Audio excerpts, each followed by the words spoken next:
आज की कहानी में निश्चित रूप से बहुत आनंद आने वाला है। महाराणा प्रताप ने जो ज्योति जलाई थी स्वतंत्रता प्रेम की, उसे जला के रखा था अमर सिंह ने। निश्चित रूप से यह नाम भी कम नहीं था जिसने मेवाड़ का नाम अमर कर दिया। महाराणा प्रताप का उत्तराधिकारी, महाराणा प्रताप की मृत्यु के पश्चात उनकी रानी अजाबदे का पुत्र, जिसका नाम अमर सिंह प्रथम। महाराणा प्रताप की मृत्यु के पश्चात 19 जनवरी 1597 को अमर सिंह का राज्याभिषेक होता है। कहाँ हुआ था? चावंड में, क्योंकि महाराणा प्रताप की मृत्यु भी कहाँ हुई थी? चावंड में ही। तो चावंड में अमर सिंह का राज्याभिषेक होता है।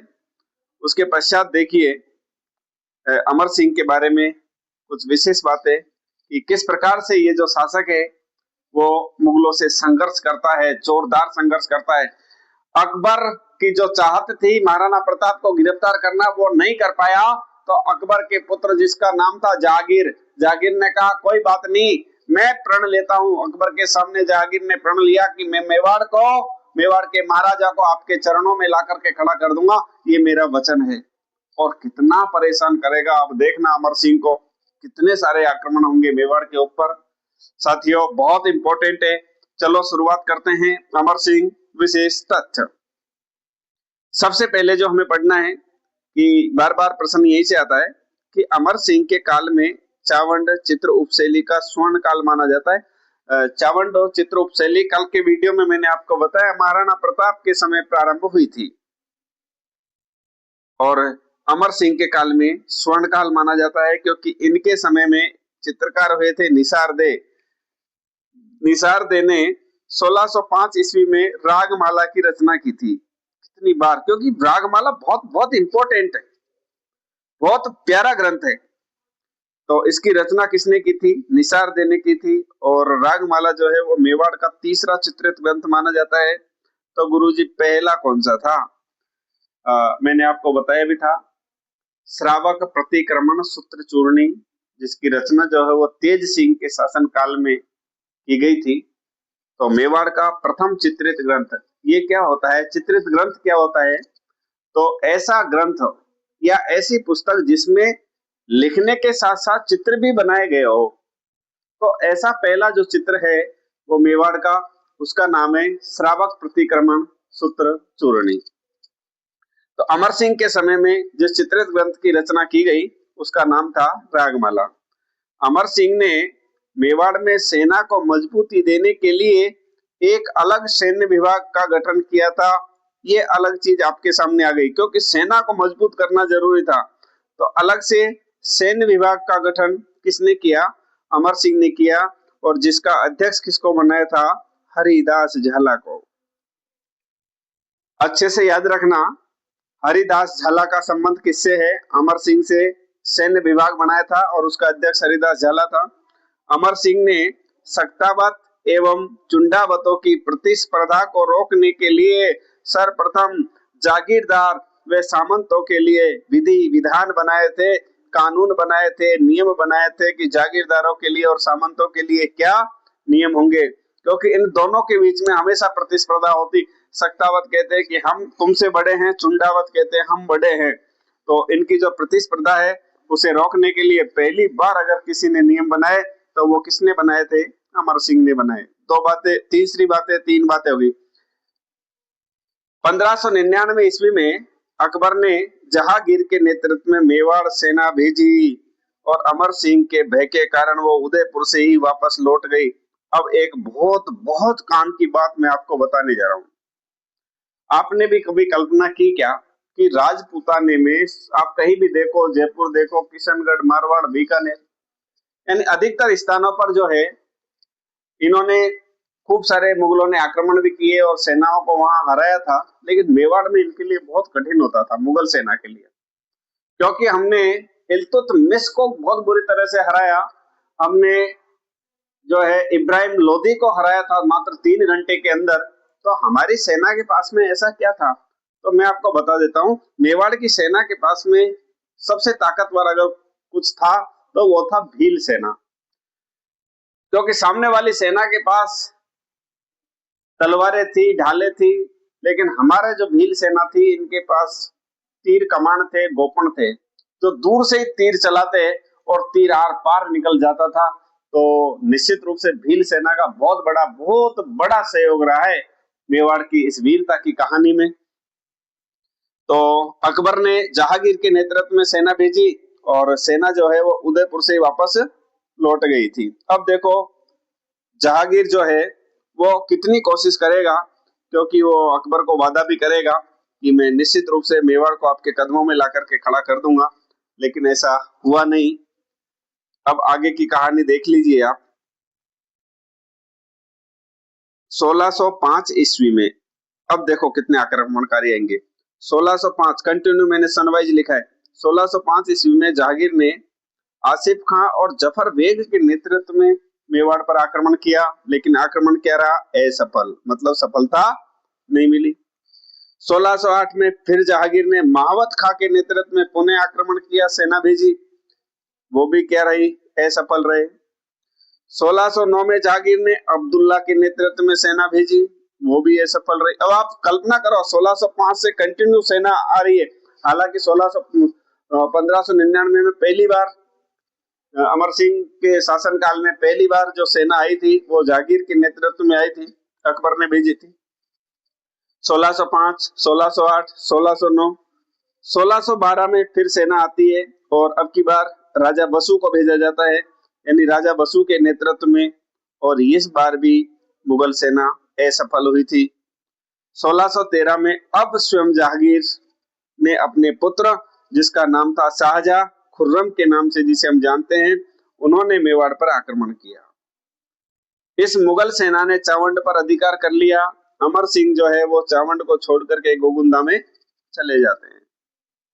जब इतने सारे बार बार में आक्रमण किए जा रहे थे, तब एक स्थिति बनी थी, क्योंकि अमर सिंह भी कुछ नहीं कर पा रहा था, समस्या थी, बार बार मुगल आक्रमण कर रहे थे।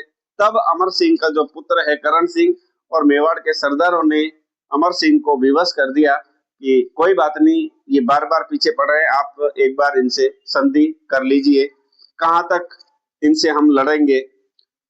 तो फिर ऐसी कंडीशन में अमर सिंह जो है वो इनके साथ में संधि करता है और 5 फरवरी 1612 ईस्वी को राजकुमार करण सिंह और मेवाड़ के सरदारों के दबाव में आकर के अमर सिंह ने जहांगीर के शांतिदूत, जिसका नाम है मुल्ला सकुल्ला सीरा खां और सुंदर दास को अपने हाथ के पंजे की निशानी देकर मेवाड़ मुगल संधि को स्वीकृति प्रदान की थी। अब यहाँ पर अमर सिंह ने कहा मैं संधि तो मान लूंगा, लेकिन मेरी भी शर्तें हैं। शर्तें उनकी नहीं होगी, शर्तें मेरी होगी। मेरी शर्त ये है कि मैं मुगल दरबार में नहीं जाऊंगा। उनकी शर्त ये थी कि अमर सिंह मुगल दरबार में आए और यहाँ झुके प्रणाम करे। इन्होंने कहा मैं मुगल दरबार में नहीं जाऊंगा, मुगल दरबार में जाकर के नहीं झुकूंगा, तो मैं संधि करने के लिए तैयार हूँ। तो मुगलों ने भी सोचा भाई कुछ भी हो, क्योंकि इतने दिन हो गए, हल्दी घाटी युद्ध से ही हम कंटिन्यू मतलब मेहनत कर रहे हैं, लेकिन मेवाड़ को हरा नहीं पा रहे हैं, यहाँ के शासक को झुका नहीं पा रहे हैं। तो कोई बात नहीं, संधि तो करते हैं जैसे भी है। तो संधि हो जाती है। संधि की डेट आपको याद रखनी, 5 फरवरी 1615। यह संधि गोगुंदा में हुई थी, ये लाइन अच्छे से याद कर लेना। अभी तक ये प्रश्न पूछा नहीं है कि मेवाड़ और मुगल के बीच में जो संधि होती है, या अमर सिंह और जहांगीर के बीच में जो संधि होती है, वो संधि किस स्थान पर हुई थी? उस जगह का नाम है गोगुंदा। अमर सिंह प्रथम और उसके साथी थे हरिदास झाला और शुभकरण। जहांगीर की तरफ से जो प्रतिनिधि मंडल आया था ये संधि करने के लिए, तो मैं आपको बता देता हूँ, जहांगीर का बेटा स्वयं शाहजहां था, मुल्ला सकुल्ला सीरा खां और सुंदर दास थे। तो अमर सिंह ने क्या किया, बोले मैं मुगल दरबार में नहीं जाऊंगा, लेकिन उन्होंने अपने हाथ जो है पंजे की निशानी देकर के भेजी थी कि ठीक है, संधि हम तुम्हारे साथ में कर रहे हैं। संधि का मतलब समझौता होता है, झुकाव नहीं, हम झुके नहीं है तुम्हारे सामने। इस संधि के अनुसार मेवाड़ महाराणा, अब देखो क्या क्या शर्तें थी। इस संधि के अनुसार मेवाड़ महाराणा अमर सिंह स्वयं मुगल दरबार में उपस्थित नहीं होगा। मैंने पहली बात आपको ये बताई थी, अमर सिंह ने मना कर दिया था कि मैं मेवाड़ दरबार में नहीं जाऊंगा। दूसरी खास बात क्या कही अमर सिंह ने, कि मुगलों के साथ वैवाहिक संबंध भी हम नहीं रखेंगे। जिस प्रकार से जयपुर वालों ने मुगलों के साथ वैवाहिक संबंध बनाए, मारवाड़ वालों ने बनाए, हम तुम्हारे साथ भले ही संधि कर लेंगे लेकिन ना तो अमर सिंह मुगल दरबार में उपस्थित होगा और ना ही हम तुम्हारे साथ वैवाहिक संबंध स्थापित करेंगे। एक और बात थी कि चित्तौड़ दुर्ग है उसको मेवाड़ को सुपुर्द किया जाएगा, मगर इस दुर्ग की मरम्मत नहीं करवा सकेंगे।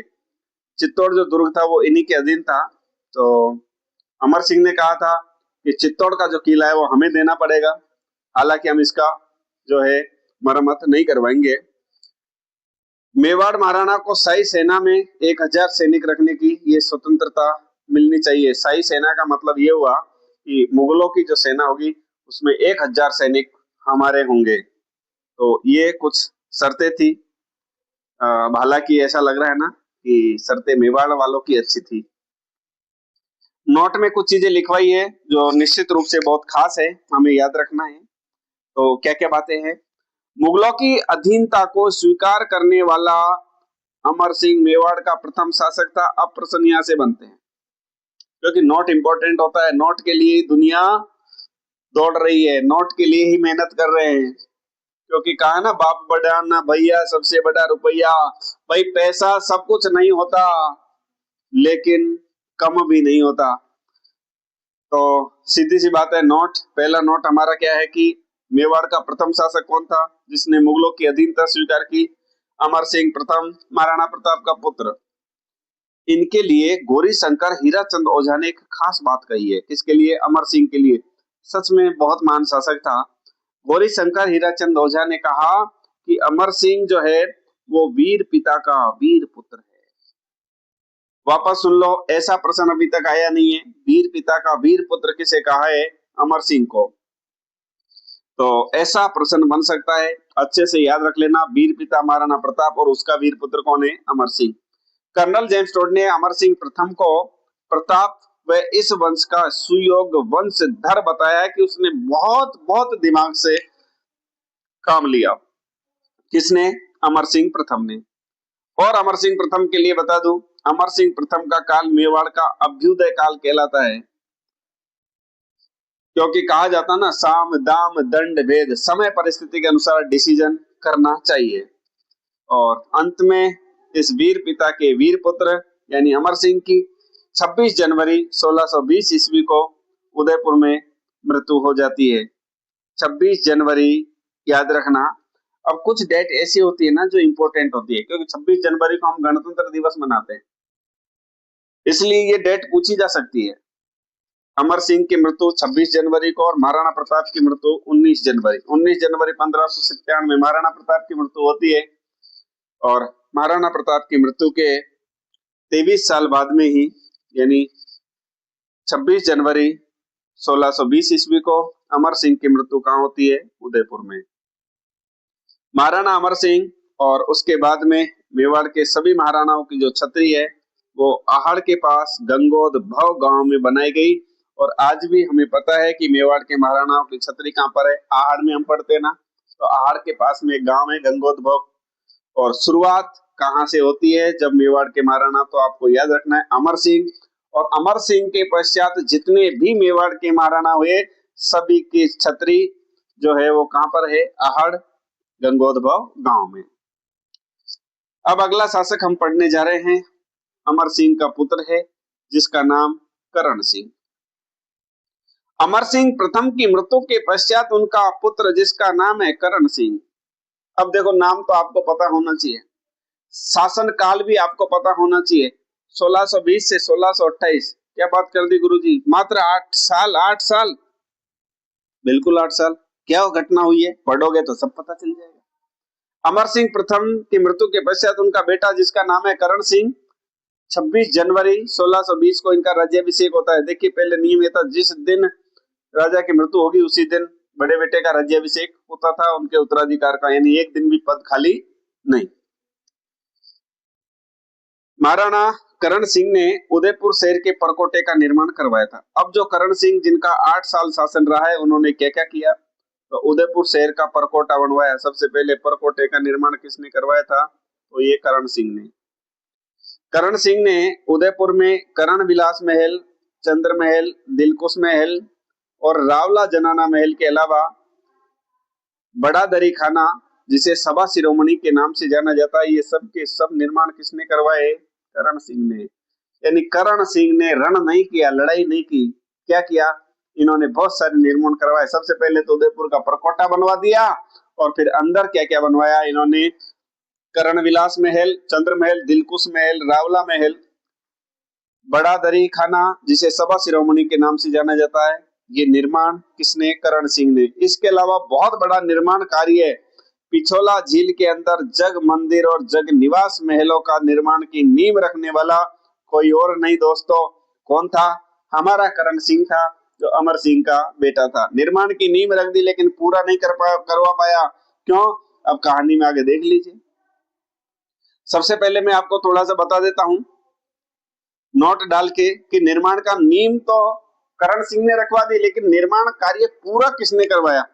तो एक तो पिछोला झील के अंदर है जग मंदिर और दूसरा है जग निवास महल। तो जग मंदिर का निर्माण तो जगत सिंह प्रथम ने पूरा करवाया, करण सिंह का पुत्र जगत सिंह प्रथम ने पूरा करवाया था। और जग निवास महल का निर्माण कार्य जगत सिंह द्वितीय ने, दोनों जगत सिंह, बिल्कुल। और ये भी संयोग होता है ना, क्योंकि लगभग 4-5 पीढ़ियों के बाद में जाकर के फिर ये जगत सिंह द्वितीय आएगा और वो जाकर के इस जग निवास का निर्माण करवाएगा। जग मंदिर जगत सिंह प्रथम, जग निवास महल जगत सिंह द्वितीय। तो यहाँ बच्चे कंफ्यूज हो जाते हैं।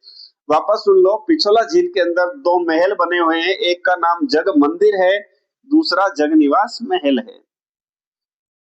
दोनों के दोनों का निर्माण की नींव करण सिंह ने रखी थी, लेकिन जग मंदिर यानी पहले मंदिर बनाए गए कि पहले निवास रहने के लिए महल? गुरुजी पहले मंदिर बनना चाहिए, तो पहले मंदिर बनेगा। तो जगत सिंह प्रथम ने क्या बनवाया? मंदिर, और निवास के लिए महल जगत सिंह द्वितीय ने पूरे करवाए। ऐसे आपको याद रखना है। एक बात बताऊं क्या? जहांगीर का पुत्र है जिसका नाम था शाहजहां। शाहजहां को खुर्रम के नाम से जानते हैं। खुर्रम ने अपने पिता जहांगीर के विरोध विद्रोह कर दिया और वो यहाँ मेवाड़ आ जाता है। तो मेवाड़ में करण सिंह ने उसे केलवाड़ा हवेली, सबसे पहले कहाँ रखा? केलवाड़ा हवेली, और उसके बाद में इस जग मंदिर में शरण दी थी। और ये प्रश्न कई बार पूछा जा चुका है कि शाहजहां या खुर्रम ने उदयपुर या मेवाड़ में किस स्थान पर शरण ली थी अपने पिता से विद्रोह करने के पश्चात? तो बार बार में एक ही आंसर आता है, मंदिर में। कौन से मंदिर में? जग मंदिर में। ध्यान रखना, जग मंदिर से पहले केलवाड़ा हवेली में उन्होंने शरण ली थी। और ये मंदिर ने केवल शाहजहां के पुत्र खुर्रम को ही शरण नहीं दी, अंग्रेजों को भी शरण दी थी। कब दी थी? 1857 की क्रांति के समय। जब आप 1857 की क्रांति पढ़ोगे तब आपको पता चलेगा।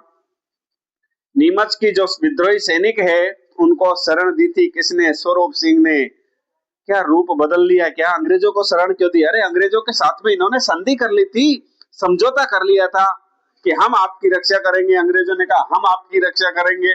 इसलिए स्वरूप सिंह ने 1857 में अंग्रेजों को शरण दी, इन्हीं जग मंदिर महलों में दी थी। ये आपको याद रखना है। तो मंदिर किस में काम आ रहा है? शरण देने में। किस किस को शरण दी? अंग्रेजों को भी शरण दी और शाहजहां जिसे खुर्रम के नाम से जाना जाता है उसको भी शरण दी थी।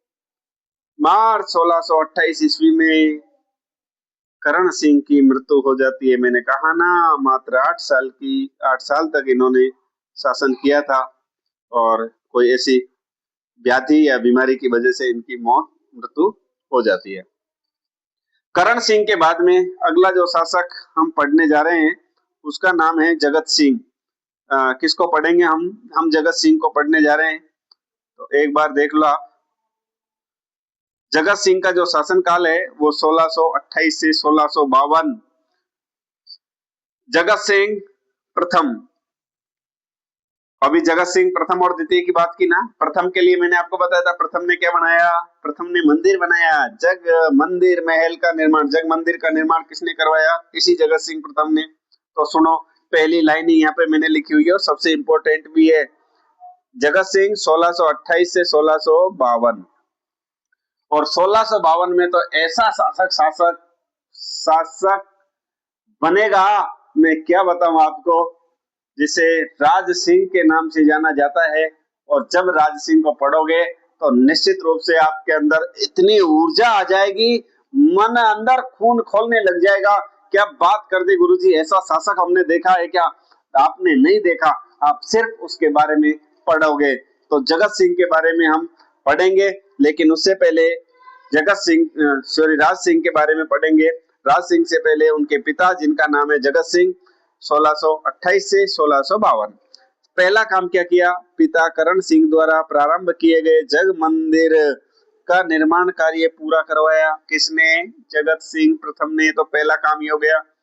और जगत सिंह ने क्या करवाया? देखो, जगत सिंह ने क्या किया। एक तो जगदीश मंदिर है उदयपुर के अंदर, उसे सपनों का मंदिर कहा जाता है। तो जगदीश मंदिर का नाम जगत सिंह, जगत और जगदीश मंदिर। एक तो जग मंदिर, दूसरा जगदीश मंदिर, दोनों जगत सिंह प्रथम ने। और भी मंदिर बनाए क्या? बिल्कुल, मोहन मंदिर, जगदा बावड़ी, रूप सागर तालाब। इनके अलावा संत धाय, जिसका नाम है नोजूबाई। नोजूबाई का प्रश्न कई बार पूछा है। नोजूबाई के मंदिर का निर्माण किसने करवाया? जगत सिंह प्रथम ने करवाया था। और क्या जगत सिंह ने करवाया? जगत सिंह ने एक सबसे बड़ा काम ये किया था कि सबसे पहले मेवाड़ मुगल संधि का उल्लंघन करने का कार्य किसने किया? जगत सिंह प्रथम ने किया था। संधि किसने की? अमर सिंह ने। उसके बाद उसका बेटा करण सिंह शासक बना, और करण सिंह के बाद में जगत सिंह। सबसे पहले मेवाड़ मुगल संधि को तोड़ने वाला शासक कौन है? जगत सिंह। क्या संधि तोड़ी? मैंने संधि में आपको बताया था कि चित्तौड़ का किला हमको दे दो, उसकी हम मरम्मत नहीं करवाएंगे। अमर सिंह ने ये संधि में कहा था। तो जगत सिंह ने क्या कर दिया? चित्तौड़ के किले की मरम्मत चालू कर दी, चित्तौड़ दुर्ग की मरम्मत करना प्रारंभ कर दिया था। यानी संधि को तोड़ने का पहला काम किसने? जगत सिंह ने। दूसरा, जगदीश मंदिर, यानी जगत सिंह प्रथम द्वारा जो जगदीश मंदिर उदयपुर में स्थित है, ये पंचायतन शैली में निर्मित है। इसी को मैंने कहा था आपको, सपनों के मंदिर के नाम से जाना जाता है। इस मंदिर का निर्माण किसने करवाया था? जब हम मंदिर पढ़ेंगे तब अलग से इस बारे में बताएंगे, लेकिन थोड़ा सा मैं आपको बता देता हूं कि जब आप उदयपुर घूमने के लिए आओ कभी, तो आपको पिछोला झील, फतेह सागर झील और झील के साथ में आपको जगदीश मंदिर, पिछोला झील के पास में ही है जगदीश मंदिर, जरूर जाना चाहिए, क्योंकि बहुत ज्यादा विदेशी पर्यटक यहाँ पर आते हैं। और निश्चित रूप से पंचायतन शैली में निर्मित है और सपनों का मंदिर इसे कहा जाता है। इसकी भी एक कहानी है, पर वीडियो थोड़ा सा बड़ा हो जाएगा। अभी आपको इतना याद रखना है कि जगदीश मंदिर का निर्माण है वो किसने करवाया? भाणा सुतार ने। इनका बेटा का नाम है मुकुंद सुतार। इस मंदिर में कौन से भगवान की मूर्ति है? तो जगदीश का मंदिर, मतलब तो आप समझते हो ना, ओम जय जगदीश हरे, स्वामी जय जगदीश हरे। तो जगदीश का मतलब है भगवान विष्णु। जगदीश मंदिर में भगवान विष्णु की मूर्ति है। इस मंदिर के पास ही नरूजी भारत का स्मारक है और 1000 बार इम्पोर्टेंट है ये, इसीलिए कह रहा हूं मैं आपको, क्योंकि जहां से प्रश्न बनने के होते हैं, जिनको विद्यार्थी छोड़ देते हैं, आरपीएससी को पता है, दिनेश बोर्ड वालों को पता है, वो पीएचडी करके बैठे, तो वो प्रश्न यहीं से उठाएंगे। अंदर थोड़े से गए फिर हमारे लिए वो कठिन हो जाते। ध्यान से सुन लो, नरूजी भारत का स्मारक कहाँ स्थित है? तो ये जगदीश मंदिर के पास में है। कौन है गुरुजी नरूजी भारत? में आपको बता देता हूँ। जब औरंगजेब मंदिरों को तोड़ रहा था तो वो जगदीश मंदिर को तोड़ने के लिए आते हैं, और नरूजी भारत इतनी वीरता के साथ में लड़ते हैं, बोले कुछ भी हो जाए, तुम्हारी पूरी सेना में अकेला सामने खड़ा हूँ, अगर माँ का दूध पिया है तुमने तो मंदिर को छू करके भी बता दो। नरूजी भारत क्या वीरता के साथ में लड़ते हैं और वीर गति को प्राप्त हो जाते हैं, लेकिन उन्होंने मंदिर को नहीं तोड़ दिया। तो वो है नरूजी भारत, बहुत बड़ा नाम है, यहाँ से प्रश्न हमारे बनते हैं। और मैं आपको बता देता हूँ, इस जगदीश मंदिर के पास ही जगत सिंह प्रथम के द्वारा जगन्नाथ प्रशस्ति उत्कीर्ण करवाई गई है। जगन्नाथ प्रशस्ति, और इसके रचयिता कृष्ण भट्ट है। कई बार प्रश्न पूछा है, जगन्नाथ प्रशस्ति कहाँ स्थित है? उदयपुर में जगदीश मंदिर के पास। रचयिता कौन है? कृष्ण भट्ट। और किस भाषा में लिखी हुई है? ध्यान से सुन लो, जगन्नाथ प्रशस्ति जो है वो मेवाड़ी भाषा में लिखी हुई है। कौन सी भाषा में? मेवाड़ी भाषा में। और लास्ट आज का जो टॉपिक का लास्ट पॉइंट जो हमारा है कि जगत सिंह प्रथम ने देवलिया प्रतापगढ़ के सामंत जिनका नाम था जसवंत सिंह प्रथम और उनके पुत्र जिसका नाम था महासिंह, इन दोनों की हत्या करवा दी थी। किसने? जगत सिंह ने। इससे नाराज होकर शाहजहां ने क्या किया था? मेवाड़ से अलग प्रतापगढ़ रियासत का गठन किया गया था। ध्यान से सुन लो, प्रतापगढ़ अलग रियासत रही है। और प्रतापगढ़ रियासत के लिए मैं आपको बता देता हूँ, प्रश्न पूछा जाता है कई बार के प्रतापगढ़ रियासत का गठन किसने करवाया था? तो यहाँ पर आपको याद रखना है शाहजहां के द्वारा, जिसने ताजमहल का निर्माण करवाया था। तो प्रतापगढ़ रियासत का अलग से गठन किसने करवाया? शाहजहां ने करवाया। क्या घटना होती है, क्या कहानी है, मैंने आपको बताया था। जगत सिंह प्रथम ने ही जसवंत सिंह प्रथम और उनके बेटे महासिंह की हत्या करवा दी। इससे नाराज हो गए थे कौन? शाहजहां। गुरुजी क्यों हत्या करवाई थी, अब आगे की कहानी हम अगले वीडियो में पढ़ेंगे। कल हम जिस शासक को पढ़ेंगे उसका नाम है महाराणा राज सिंह। और राज सिंह मेरा सबसे फेवरेट शासक है, जिसे मैं सबसे ज्यादा पसंद करता हूँ। आपको भी बहुत मजा आने वाला है। तो कल का वीडियो आप जरूर देखें। मेरा वीडियो अगर आपको अच्छा लगे तो आपको कुछ नहीं करना है, एक हल्का सा उंगली दबानी है, लाइक का बटन आपको दबाना है। उसमें आपका समय नहीं लगेगा और आपकी अगर इच्छा हो तो उसमें आप कमेंट कर सकते हो, गुड, वेरी गुड, बैड, जैसा भी आपको लगे। मैं आपके लिए प्रयास कर रहा हूँ। आपने अपना समय दिया, कीमती समय देख करके इस वीडियो को देखा, ये निश्चित रूप से आपके काम आएंगे। और बहुत प्यारे से नोट्स है। देखो, पढ़ने के लिए बहुत सारी किताबें हैं, लेकिन सही चयन होता है कि आप क्या पढ़ रहे हो।